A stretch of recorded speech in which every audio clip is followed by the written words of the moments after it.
Hey everyone. So this is week 4 of our 8-week workshop, and just curious how everyone's been doing, and if you've been getting a chance to get your meditations in, and if you've been noticing anything or any changes, or how that's been going. Would love to hear from you about it. Absolutely. And yeah, you know what? Like I've said from day one, the biggest thing is just making sure you are booking that time for yourself. And that's the way I've always looked at it. It's an appointment with yourself. It's like going to the gym. It's like eating healthy. You're booking that appointment and doing it, sticking to it. And sometimes things move and life adjusts, but you have to adjust as well.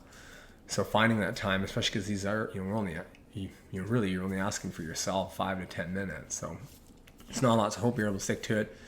Quick recap on the first few weeks is day one we were talking about the nervous system. So your parasympathetic versus your sympathetic nervous system. Parasympathetic being your feed and breathe or your rest and digest, and your sympathetic nervous system being your fight or flight. So when we are meditating, we're trying to deregulate from the fight or flight and get more into the rest and digest, which helps our digestive organs, which helps our reproductive organs. So it helps a slew of things just to keep it short. Amongst healing and be able to remember better and be able to think more clearly, sleep better, absolutely, and just a whole range of things, because we get too fired up and we get too stuck in that in that sympathetic nervous or in that sympathetic state, whether it be from movies, whether it be from life, news, thoughts in your own head can get you fired up in that fight or flight. So trying to deregulate and come back to just being at that parasympathetic nervous system. Day 2 we talked about being present and what that looks like, and meditation really is all about just being present with yourself, because again, you're the most important person in your life. So get good at being good with yourself and be present with yourself and investing time into yourself, just like you would with learning and again food or fitness. Get good at being good with your own mental self and your mental state and your emotions. So I like how you said it when you said you're with yourself 100% of the time.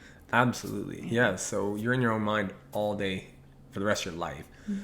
So you might as well get good at being with yourself and being with your own thoughts and not having all the, not needing all these other distractions, all these other things in our lives to be okay. Yeah. And then last, on day 3, we talked about breathing and the importance of that, which again, it sounds so obvious, but most of us, again, if we're in that fight or flight, we kind of get stuck up here in our chest, which is good for exercising. And when we do need to run, fight or hide, but we don't always need to do that. And learning to breathe deeper through our diaphragm and that belly breathing that we talked about in the session, so which again helps for your digestive tract, which is massive for most people that are having digestive issues, but a lot of people do.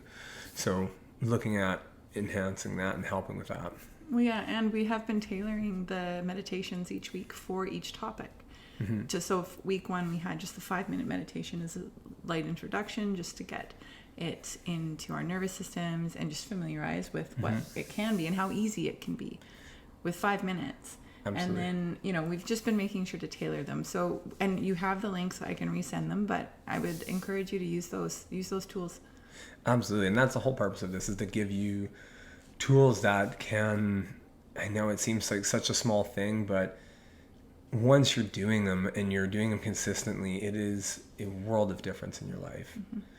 It's being able to handle the fact that you lost a job, or maybe you didn't get the raise you wanted, or maybe your rent went up and something's going on, or maybe there's even littler things like a bit of a spat between in a relationship, or you got a flat tire in the morning. To be able to handle those little things much easier. Even getting ticked off driving in heavy traffic. Absolutely, getting fired up over something that you have no control over and there's no point, or even just like I said, altercations at work.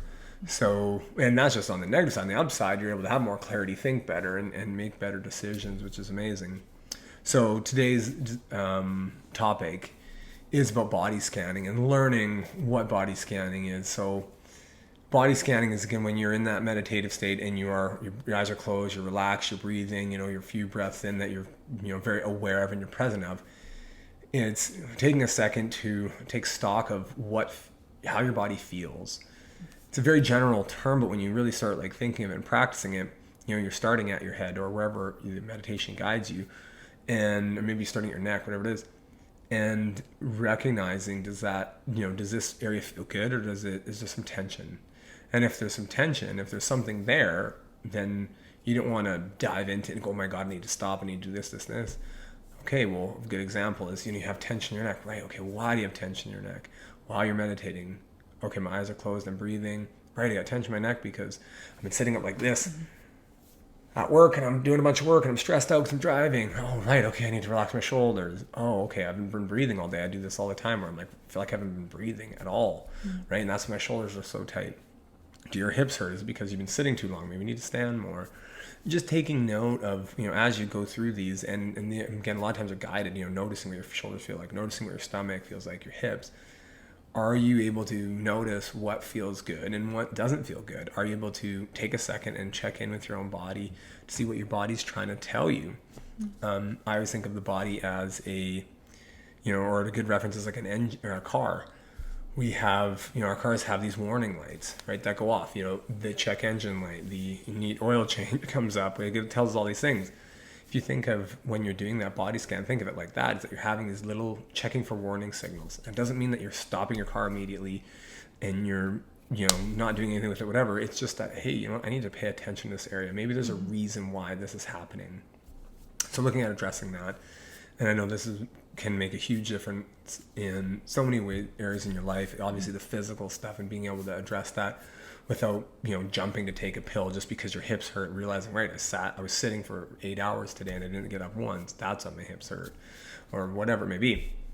The second part of that, and this is what I find so valuable, is being able to, now that I'm very, doing this practice and we're getting good at listening to my body, I'm able to make better decisions because I'm listening to what my gut says.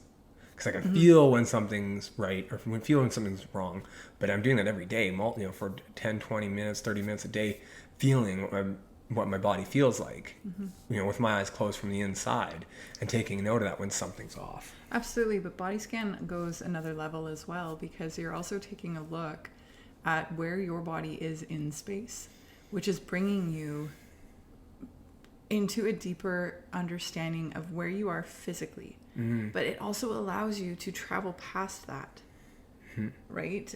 Yep, absolutely. And I think that the key there is that you're coming back to present, you're coming back to now, and it's giving your body a chance to heal, right? Which is so amazing, beautiful, and we all could use more of it. Even, whether you're needing a massive change in your health, or you have made some massive change in your health and now you're exercising lots, but you're realizing, right, my body still needs to heal because I'm exercising and pushing it so much.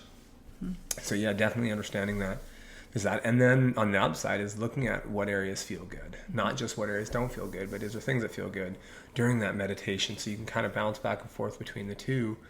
And what that does, it allows your body to, again, relax. You get out of your own body, and now and what happens is, it's weird enough, is you start allowing your body to heal. That's what it is. It's a really interesting and kind of fascinating when you're in that moment, but you're allowing your body to heal and regulate itself instead of getting worked up, instead of going, oh my God, this area is sore, so I should, whatever's going on, and maybe I need to go see the doctor right away and panicking. It's just letting your body do what it's supposed to do, because our bodies want to be whole. They want to come back to homeostasis, right? They want to get back to even, so allowing it to do that. But if we're constantly pushing, not just physically, but even mentally, it doesn't get a chance to do that. It's true. So again, that body scan, take time. Again, this meditation that we're giving you a link to will have that. It'll allow you to, check in with yourself, what feels good, what doesn't, and really get practice that being present, with your own body. So that way you can, again, have these, wonderful benefits of the healing, of, more clarity when making decisions. Yeah, and you'll notice that, like, as you're going, these weeks are stacking on top of each other. It's building the foundation, because when you start with a good foundation, your home, your ability to build that home is stronger. So you're building this thing into your life that is hopefully going to be there forever, because it is such an amazing tool. Such an amazing tool. Absolutely, and that's really well said. It's a foundation, and that's the whole purpose of this. It's a foundation for anything really that you want to do, whether, again, you want to change your relationship, whether you want business, whether it's personal, whether it's, fitness or a sport, or you're an athlete.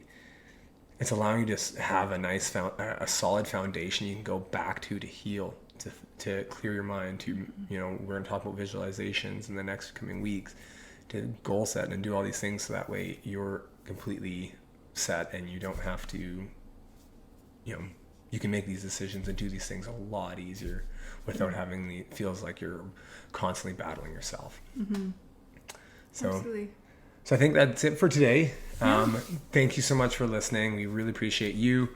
Really appreciate you, you know, and I appreciate you taking time for yourself, because that's the most important thing here. So thank you so much. And we'll see you next week. Yeah, I'll see you next week.